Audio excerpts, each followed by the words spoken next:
De regreso entonces de esta nota, el doctor Molina sigue con nosotros, la diputada Llomas y el diputado Ramírez también. Hoy se discute entonces el bono de la clase media, diputada Gael.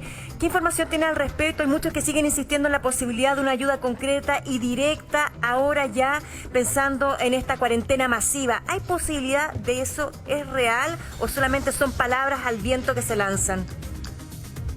Sí, a mí me parece que las ayudas comprometidas por parte del gobierno, incluyendo el bono y el préstamo, y también otras, o sea, estoy refiriéndome, por ejemplo, a una de ellas que es el subsidio protege, que es una medida que es un bono, ¿cierto?, para aquellas familias que hicieron uso de la licencia preventiva postnatal y que ya ocuparon sus 90 días. Son 200.000 pesos que le iban a pagar a alguna cuidadora o cuidador de sus hijos. Todas estas medidas, incluyendo el IFE, me parece que siguen siendo insuficientes, tanto respecto a los problemas de accesibilidad que vimos, porque son las mismas medidas además implementadas el año pasado, o sea, no hay medidas nuevas salvo el subsidio, ¿cierto? El resto son medidas que ya se implementaron y que la gente tuvo problema para poder acceder a ellas. Y además porque no son universales. Y es por eso que nuevamente están tomando fuerza el tercer retiro, que a mí, claro que yo tengo también, o no me gustaría más bien, tener que recurrir nuevamente a los ahorros previsionales de las personas para poder resolver los problemas económicos, pero no está dejando otra opción las medidas puestas sobre la mesa. Entonces, ahí el llamado nuevamente es a fortalecer una medida que sea un ingreso mínimo universal, de carácter universal. ¿Por qué lo digo? Porque así no vamos a tener el problema que han tenido estos bonos que a muchas personas han dejado afuera, a pesar de incluso cumplir los requisitos, como sucedió con este subsidio protege. No, quería hacer una pregunta, y es casi un sí y un no. Guillermo Ramírez, gestos simbólicos. Se dijo, como lo hicieron en otros países, que los diputados, los senadores iban a bajarse las dietas, los sueldos, en un gesto simbólico. Reitero, ¿lo hicieron al final?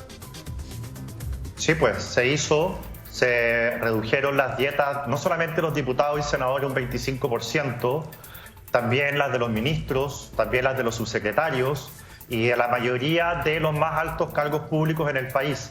Ahora, sobre el tema no quiero solamente tocar eso, quiero además también actualizar la información con algo que señala el Mercurio, que es interesante y que señala que las familias que viven en campamentos aumentaron más de un 70% en los últimos 2 años, que coincide justamente con el estallido social y después con la pandemia. ¿De qué manera esto refleja a su vez lo exentas que pueden haber sido las ayudas?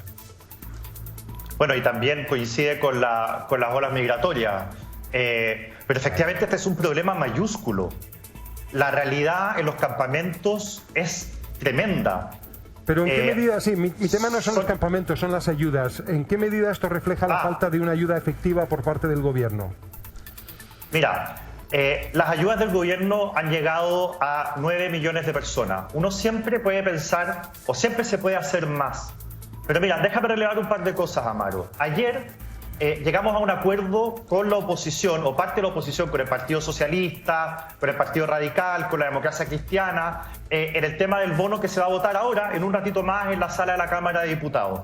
El proyecto que presentó el gobierno fue mejorado ayer en la Comisión de Hacienda con este acuerdo y se incorporan, por ejemplo, a casi 400.000 personas que están bajo rentas vitalicias que nunca habían recibido un beneficio. Habían problemas con transportistas que no habían podido recibir su beneficio. Hay simplificación en la forma en que se va a entregar el bono.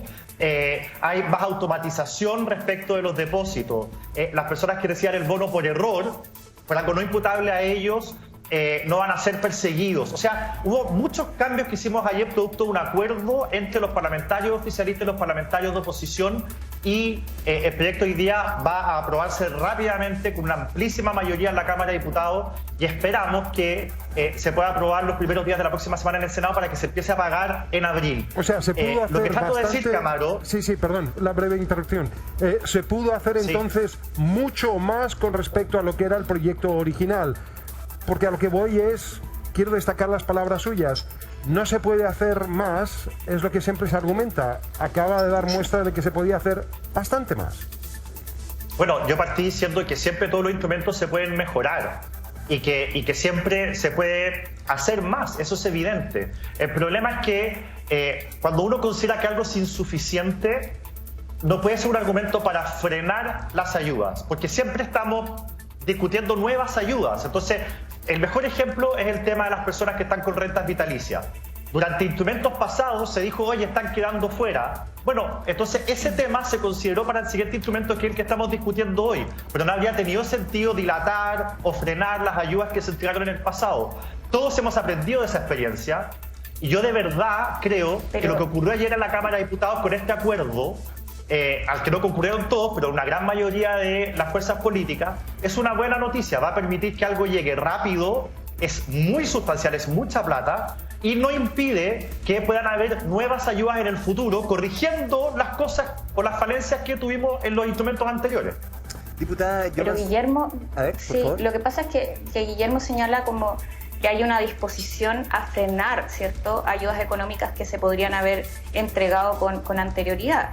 Y yo creo que qué más claro ejemplo que fue no haber entregado una ayuda económica a la renta, a quienes tienen renta vitalizas con anterioridad. O sea, este fue un tema que se sacó del retiro del 10%, del primer retiro, del segundo retiro también, a pesar de que era parte de la iniciativa original. Entonces, no se buscó en ese momento. Ya estamos hablando de más de un año de pandemia, en donde esas familias no tuvieron acceso a ayuda económica. Entonces, creo que si estamos hablando de frenar, creo que hay que tener más autocrítica por parte del gobierno y también de los parlamentarios, Guillermo.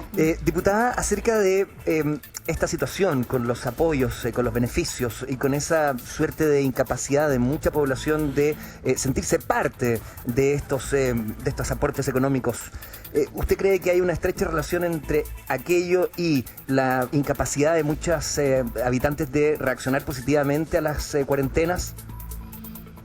De todas formas, o sea, incluso lo digo por las notas que acá también se han mostrado el día de hoy. O sea, el relato de las personas de no poder contar con una ayuda económica, con un salario, ¿cierto?, asegurado durante el mes o menos tiempo que tengan que estar cumpliendo estas medidas restrictivas, obviamente es una razón para no cumplirlas. Muchas personas que tienen, por ejemplo, un trabajo informal.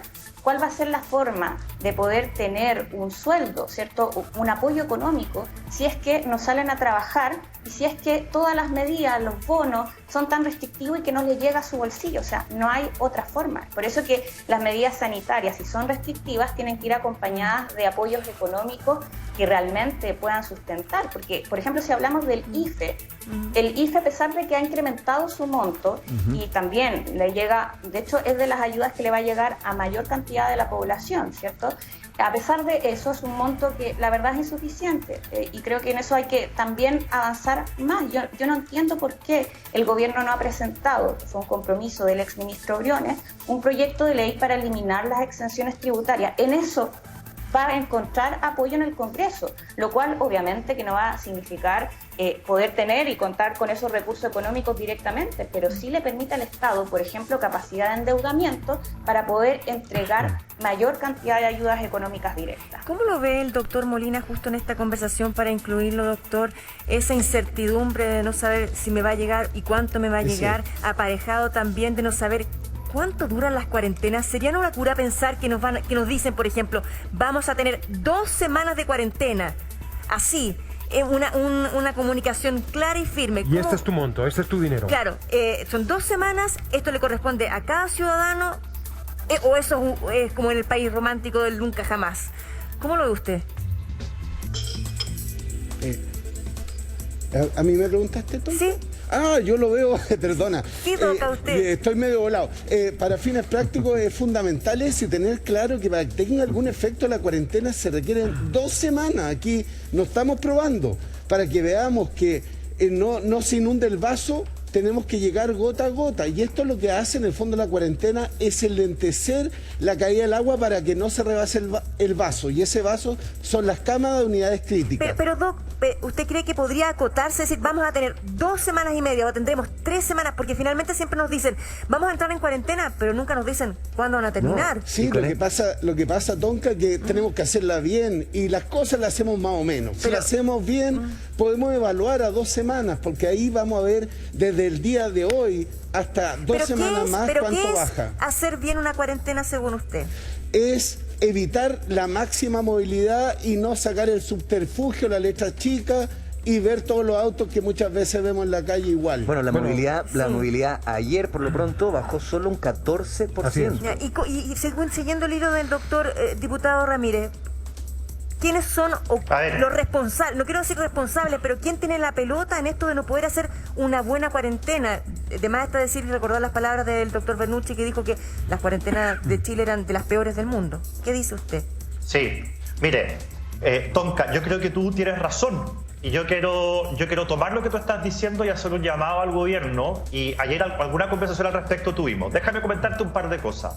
El gobierno nos dijo ayer, y salió hoy día en algunos medios de comunicación, que prefieren cuarentenas más cortas, pero más estrictas. Yo estoy de acuerdo con ese criterio. Ahora, creo que para que de verdad sean estrictas, tú le tienes que decir a las personas cuánto va a durar esta cuarentena. Entonces, sería muy provechoso que el gobierno dijera hoy día, mire, vamos a tener 2 semanas de una cuarentena hiper estricta. Si se cumple, vamos a estar en condiciones 2 semanas de levantarla.